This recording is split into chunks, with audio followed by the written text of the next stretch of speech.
There is no light without dark. I think the ancient Chinese nailed it when they put the yin and yang together. You have the black and the white, and they flow into each other, and there's a little bit of white in the black, there's a little bit of good in the evil, and there's a little bit of evil in the good.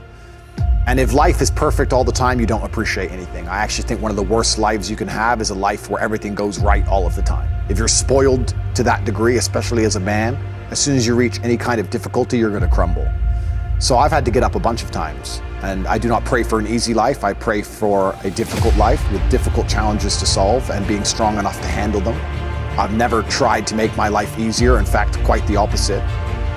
And I think that life is going to continue along this way. Once I beat this current garbage, which is going on at the hands of DCOT, there will be some other garbage later on down the line. And if you really want an exceptional life and to do exceptional things, you can't only hope for the positive exception. So we have the best possible chance to live the best possible life. All you have to do is be man enough to get your stuff in order. And this is something that's really true about the world, and I say this all the time. People often say it's okay to fail if you try your best. But I will argue, if you try your best, you will never fail. If you try your best, you will not actually fail. If you get up every day and do what you're supposed to do. I've never seen a person get up every day, eat right, hit the gym twice a day, every day, eat properly, sleep as much as they're supposed to, the supplements are in order, doing their absolute best, who was not in good shape. I've never seen it. It's literally physically impossible. Yep. So you either want it or you don't. And it's the same with absolutely everything else. A lot of people go, I've been trying. If you were really trying for the amount of time you've said you've been trying, you wouldn't still be in a position. Andrew, I lack motivation. You have 10 years left to save your bloodline from eternal slavery, and you lack motivation? You are born to lose, sir. You are a loser.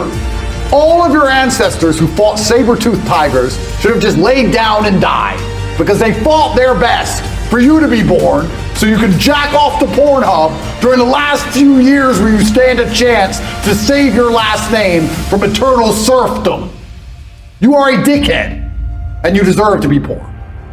The last thing you should lack in the mess of the world today is motivation, because you are running out of time. And I'm telling you, as a rich man who made it out, I can see the gap is closing. I can see it. So you should certainly see it. I'm above in the clouds, looking down on the hole closing in. You're down below, looking up, watching it close, and you lack motivation to build a ladder. Oh, well, maybe tomorrow. Doom-de-doom. Maybe government will save me. Maybe if I vote for the liberals, they'll give me money. Slave minds, clowns, fools. The last thing you should lack in the world today is motivation, because truly people are running out. Some men are just not born that way.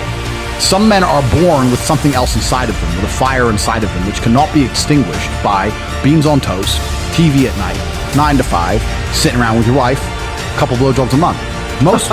Some men are not satisfied with that. I know me as an individual, I could not be satisfied with that. That doesn't mean I look down on the people who are. Absolutely, congratulations. But my time on the planet, I guarantee, will be more eventful. I will die with more stories. I would have made a bigger ripple in space-time, because I refuse to comply with just the average, this is okay, you'll be happy with this, take it. There's always been that class of person. Even since the dawn of time, there's been the normal guy, and then there's been the dude who insists on conquering the world. There's been Napoleon who says, no, fuck you, I'm taking this and this and this. It depends what you're born with, right? What's the worst advice you ever remember receiving? Follow your passion. Bollocks.